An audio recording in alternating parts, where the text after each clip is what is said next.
Hello everyone, welcome back to your Innovations channel. This is a channel whereby you're going to get all notifications on financial literacy, education, creativity, innovations, and investments. And today I have the youngest doctor in Kenya from the University of Nairobi, Dr. Caston Kioni, who is among the youngest doctors in Kenya. When I mentioned doctor, I'm not going for the medical doctor. I'm after education doctor. It means that people have studied well. That is bachelor's degree, master's degree, and PhD at 28 years.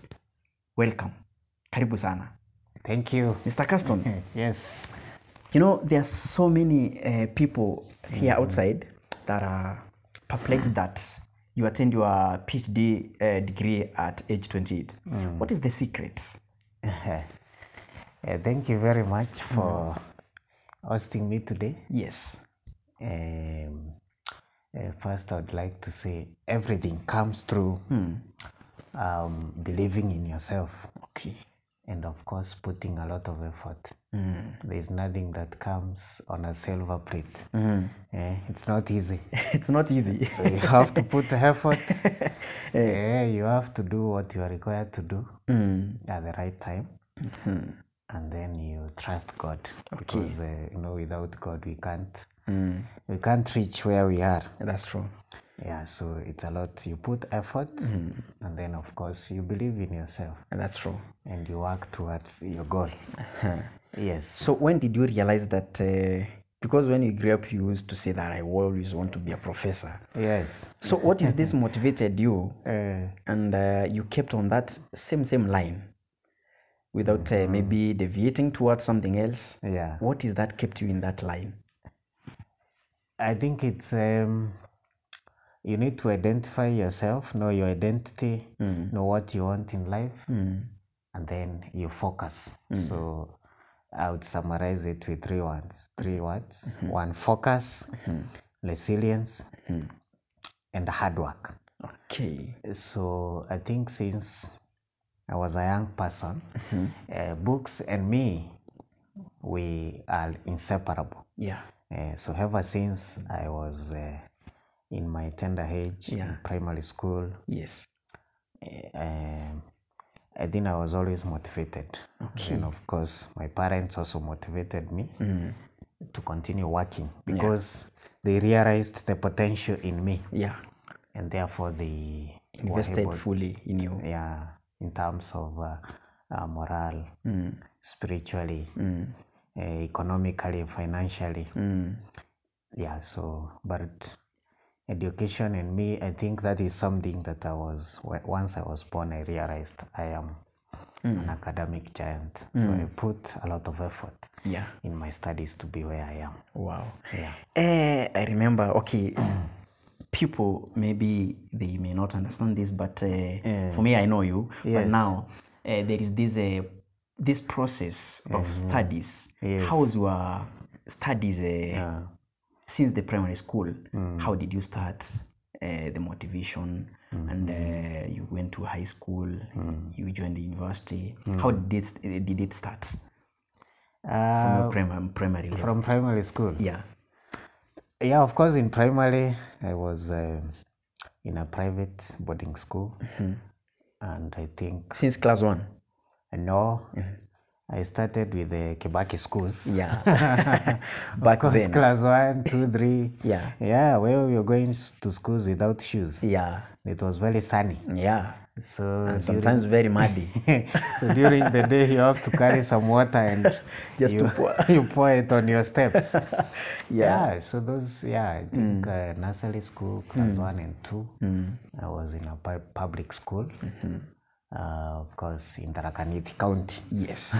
To be specific. Yes. Then, of course, I think in class 3, because around the year 2 or 3 there, 2 or 3, 2 or 4. Then I went in a private boarding school. I think we were among the pioneers. In 2003, that is. Yes, 2003. In class 4 now. In class. No, I went in class. Yeah, 4. Oh, yeah, 4. Class 4. In class 4. Yeah. So there again, it was a good school. There was a lot of competition Yes. because it was bringing bright students from all over. Okay. So I was among, I think I was poached. Yeah. I don't know whether I was poached or my dad decided to. Yeah. Yeah, but you were among the best students there. yes. So the startup schools, that is what they were doing. They were poaching bright students. Yeah, but the school was good. Again, there was a lot of competition. We had good teachers who kept encouraging us. Wow. Yeah, then from there, after completing that is primary school. Did you score well? First of all, I scored well. The point is the viewer or the listener. Okay. Yeah, I scored well. Yeah. Because I think I had 406 marks. Yeah, I remember. 407. 407. Out of 500. Out of 500. Of course, that I is recall an very A. well. That is an A. Yeah. Then of course I went to high school. Remember I had been called into a school that was far, known as Cardinal Tunga. I think that is in Kisumu, Maseno, those sites. Yeah. But then again, my parents were You cannot be moving from that place. Yeah, they were a bit skeptical. Yeah. And then I think there was also a delay in my getting the letter. There were some delays here and there. So they had to think of an alternative. Yes. So they went to Chogoria Boys High School, which is a provincial school. It was a nice school. Yes. And I think that is where I joined Form 1 a bit late. Okay. But then I was able to catch up. Again, I used to perform very well. A genius is a genius. I used to perform very well throughout the journey, high school journey. Yeah. But then again, I realized my interest was in doing mathematics. Yes. Something to do with mathematics. So I loved numbers. So that is what even compelled me, even in the university, to do various courses, to do even CPA. And quantity survey. Yes. And also finance. And finance, because I was good in numbers. Yeah, I was good in numbers, so that is why I decided to pursue even other courses. Mathematics. Yeah. Wow. So in high school you also scored well. Yeah, I scored well. And then you moved to university. Yeah, moved to the university. Yeah. You did a quantity survey as your first career. Yes. And then among the while doing the quantity survey, you did CPK. Yes, I also did CPA. I started CPA before I joined campus. Before you joined campus. I remember the time we used to go to the retreat at the Arboretum there. Oh yes. Yeah, that is back in those years. Yeah. Yeah. So and then from there you loved numbers, so you did a quantity survey. That's the first degree. Yes. You did finance as your second degree. Yes. You did the CPA as a professional course. Yeah. So you mastered finance. I did a master's in finance. And you did the PhD in finance as well. Yes. Wow. Yeah. A genius is a genius. So what is that you feel like you've not done in studies, and you could still be willing to go back to study? To go back to study. I also forgot to say I did a course in theology.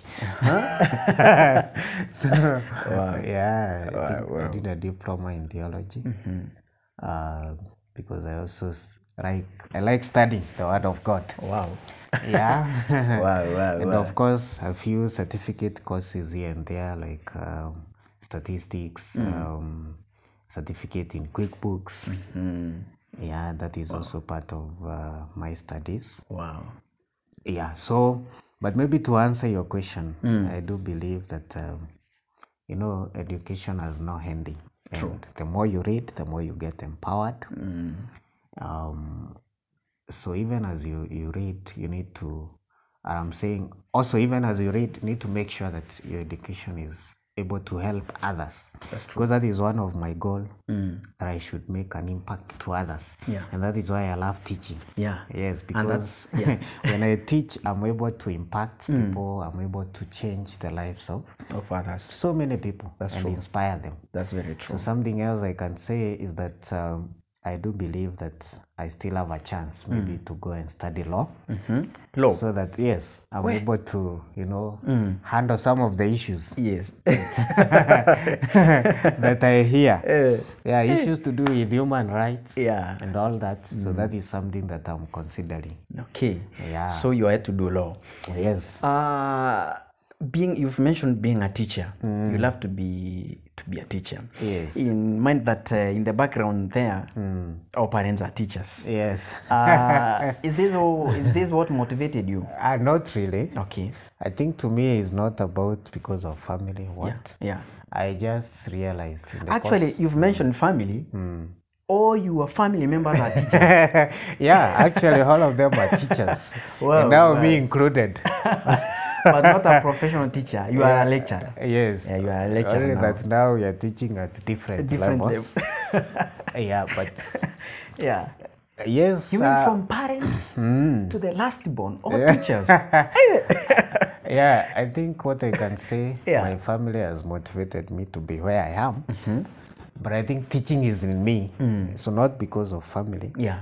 But I just realized when I teach, and especially when I teach and people understand, then it gives me fulfillment. Okay.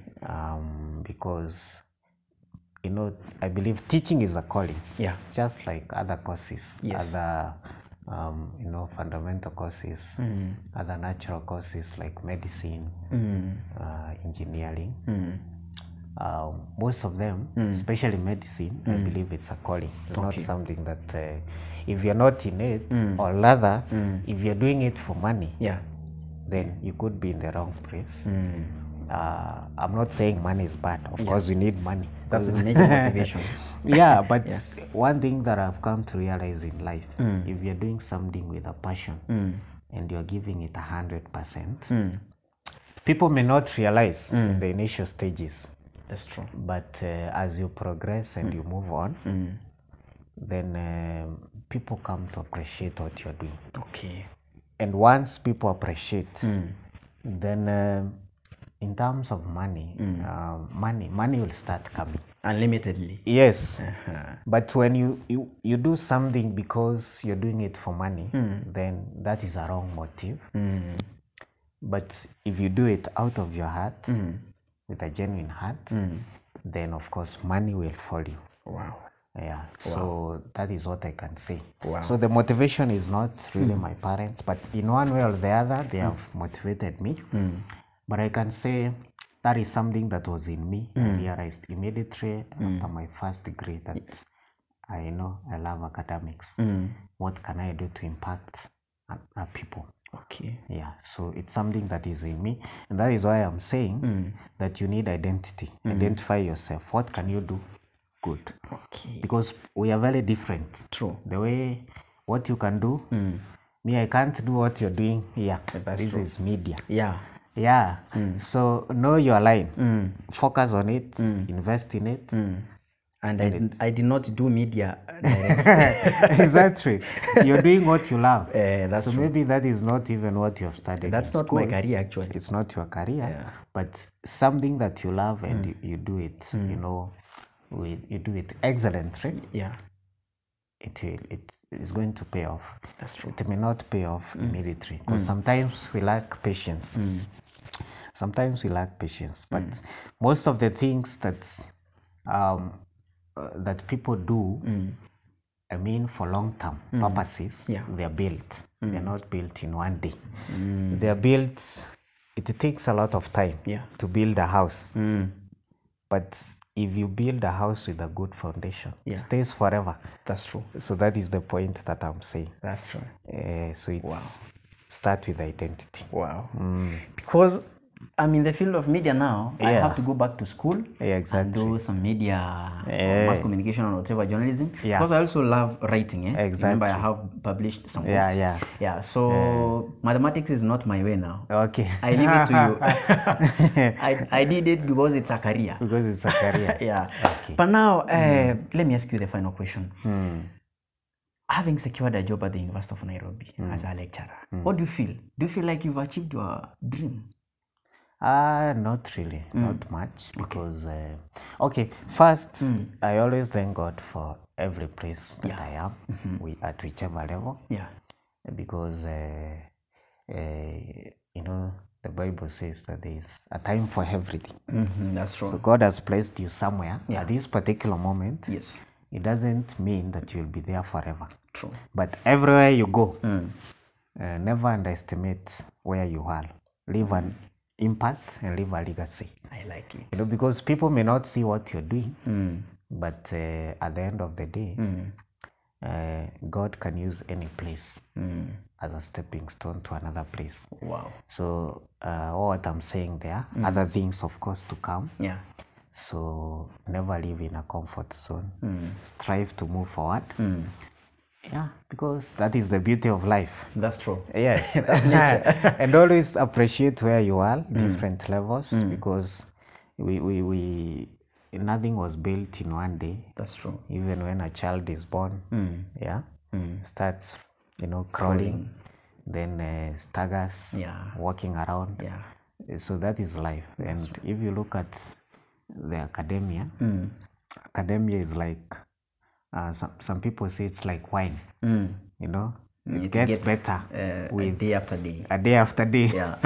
So even in academia is a line that you have to be very, very patient. Okay. But eventually you get satisfied at whichever place. Wow, I like the way you put it across. It becomes more of motivation than even a career talk. Exactly. Wow. So what can you tell someone who is listening to you and they realize in mind, like, in Kenya, you had Dr. Alfred Mutua, who attained the PhD at 28 years. That is back then, and he did some journalism. You've done these mathematics. How did you penetrate? No refers. Okay. Yeah, CPA, you are combining section 1, 2, 3, 4, 5, 6. What's the secret? So that's why I'm saying the first thing is, of course, there must be a self-drive. Yeah. It's not something that you have to wait for someone to push you. It must come from you. Yeah. So there's nothing that has ever been grateful if it is not out of yourself. You have to believe in yourself, and then you ask yourself, how do I achieve? How do I move from here to here?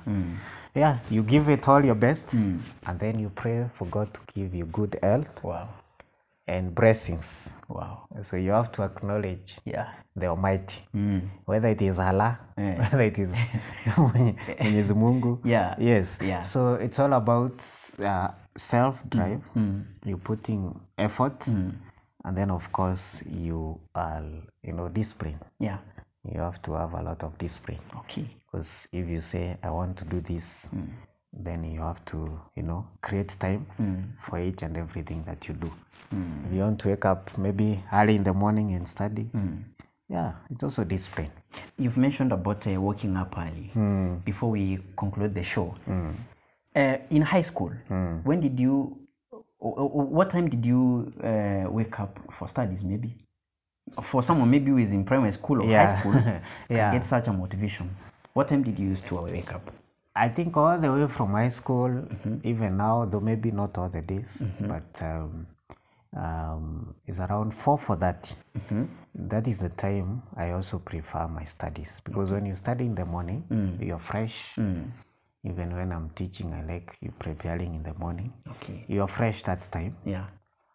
Sometimes people have different times that they feel they can understand. Of course. But for me, it has always been in the morning. And before you sleep, do you study? Not all days. Depends. Sometimes you're tired, but there are those times, depending with how the day has been. Okay. Yeah. So, but you need to understand yourself and your schedules. Okay. But for me, I find morning. Okay, morning. Very early morning being very productive. Wow. Yeah. Talk to someone who is listening to you or viewing you, and this person maybe has got some inspiration from you. Maybe from primary school, high school, university. Maybe someone is doing maybe PhD or whatever career or the level of studies. Talk to them. Yeah. So to someone who is listening to me, and maybe you've got something that can help you out of this conversation. I would like to encourage, that young girl or boy in primary school. and you want to get to where we are or even better. Because for ourselves, when we were in primary, we used to be taught by our parents, you see, this person from this village has gone to university. Because that time, going to university was a privilege. Yeah. Not like now.